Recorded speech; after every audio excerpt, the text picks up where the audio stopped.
Caught more passes versus the Patriots in the Belichick era, including the playoffs, than Reggie Wayne with 79. Skip, if you were Mr. Wayne, would you have waited for Green Bay? Molly, Stephen A., I would have. And I was very surprised that Reggie Wayne didn't wait at least a day just to let this play out. Just one more day. Now, you know and I know, maybe Belichick put the fear of Belichick in Reggie Wayne and just said, my way or the highway, pal. It's now or never. I don't know. But remember, Reggie Wayne and Aaron Rodgers share an agent in David Dunn.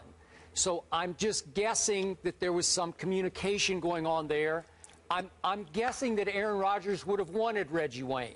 Who wouldn't want Reggie Wayne? Even at age 36, he's just such a good locker room presence. He's so smart. He's so stable, high character, good man, runs great routes. Who wouldn't want that as a quasi-replacement, even at age 36, for Jordy Nelson? So why wouldn't you just wait a day to see how Ted Thompson played this? Now, remember, Ted Thompson's reputation is he does not like to go outside and bring in free agents in desperate situations. He likes to build from within and stay the course with his draft picks. And I get that, and I respect the heck out of it.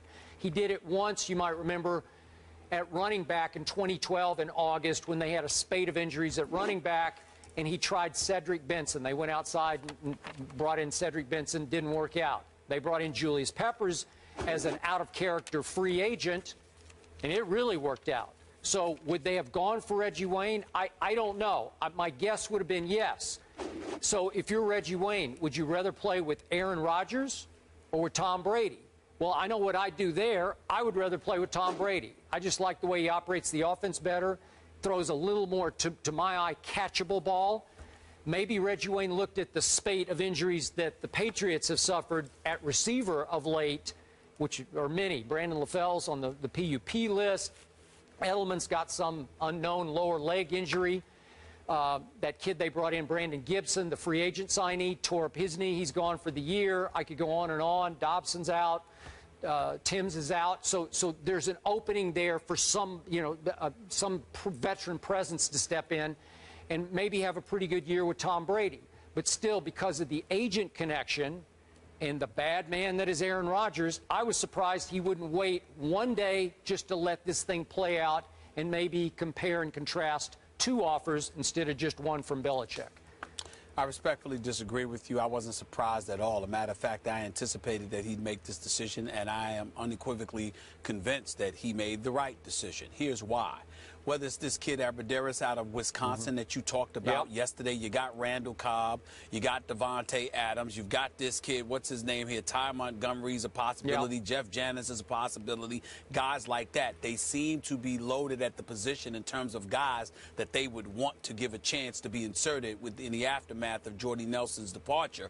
And they're going to give guys that have familiarized themselves with the system, that have been around, quite a long time, or could do some things. So I think they're looking at it from that perspective. If you're Reggie Wayne, you want to be with the New England Patriots, number one, because they've been a nemesis of yours for years, because the vast majority of the times, they're the guys who've knocked you out, whether it was Peyton Manning being your quarterback or Andrew Luck. That's point number one. Point number two, you are 36 years of age. Point number three, 3 of the last 4 seasons, you haven't had a 1,000-yard season. So there's some dissipation that has taken place there. Yes, you still can run routes. Yes, you still have speed. Yes, you still have tremendous ability. You're a great, great guy. You're a consummate professional. You deserve to still be in this league. There is no question about that.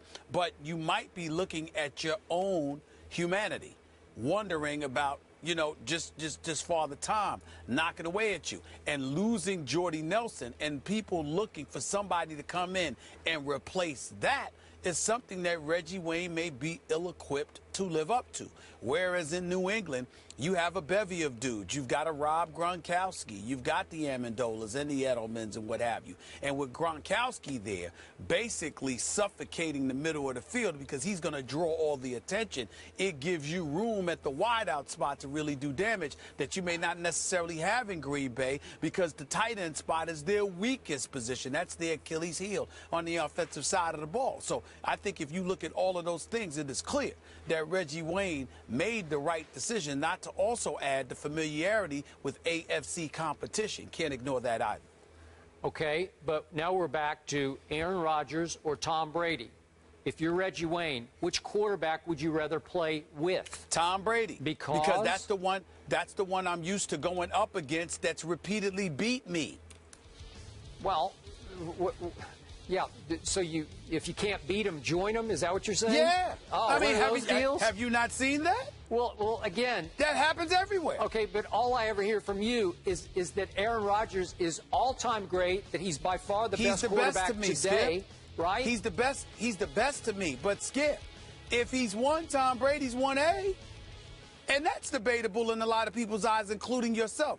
The greatness of Tom Brady can't be debated. So if you combine that with the fact that this has been my nemesis for the vast majority of my career, playing within the same conference, understanding the greatness of a Bill Belichick and the New England Patriots and what they customarily put out on the field year in and year out, if I'm Reggie Wayne, that's the direction I may want to go in. If I'm Randy Moss, accustomed to playing in the AFC, there was no England, and I'm going by years of playing in Minnesota. If I'm a Des Bryant and I decide that, someday I'm getting out of Dallas and I'm going to be in the AFC. If I'm one of these guys from the NFC, rather, then, of course, I might look at Aaron Rodgers differently than I look at Tom Brady. What's the problem? I don't understand the difficulty in comprehending that.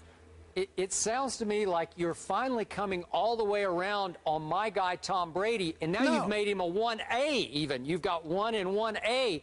This is the guy you have. Once again, wait a second. Once again, you're just dishonest to the American you're public. Dishonest. You're just dishonest. Thank God you're not running for election. You'd be out of the race. They'd catch you in your lines. No, I they have would never catch you questioned the greatness of Tom Brady. I've never questioned the greatness of Tom Brady. I just said he ain't Aaron Rodgers. Wait a second. And I stand by that. Can I quote you on he tap dances more than the late, great Gregory Hines? So does Peyton Manning. That doesn't mean they're not great. That just means they tap dance very well. That's all. Oh, so you're talking about off the field. He actually can tap dance. Is that what you're talking about? No. I'm talking about in the pocket. Thank you. Well, you got to remember, Aaron Rodgers doesn't have to tap dance because he actually has the ability to run and scramble. Tom Brady doesn't do that. Peyton Manning doesn't do that. Okay. So they got to tap dance in the pocket. Aaron Rodgers does not have to do that because he has mobile skills that they don't have. Timeout. Is that not true? Is that not true? I think what's true is that you have ridiculed Tom Brady in the past as a dink and dunk artist who tap dances under pressure. The brother is big time. He's just no Aaron Rodgers. No one is. Aaron Rodgers is the best, man. Aaron Rodgers is the best. Okay, so to clarify, Stephen A., you think Wayne shouldn't have waited. He did the right thing playing with Brady. Skip, you would have waited maybe to see. And would you have gone Brady or would you have gone Rodgers? I'm Tom Brady all day. You're Team Brady. I like to catch those easy passes instead of those bullets. We're Team Brady for the dink and dunk right now. Yeah. Speaking of vets getting called up, we love you, Stephen A. Michael Vick hasn't been signed by any team this offseason, but that may change soon. We'll tell you which team is interested after the break. Plus, Hall of Famer Jerome Bettis, a.k.a. The Bus, joining the desk next.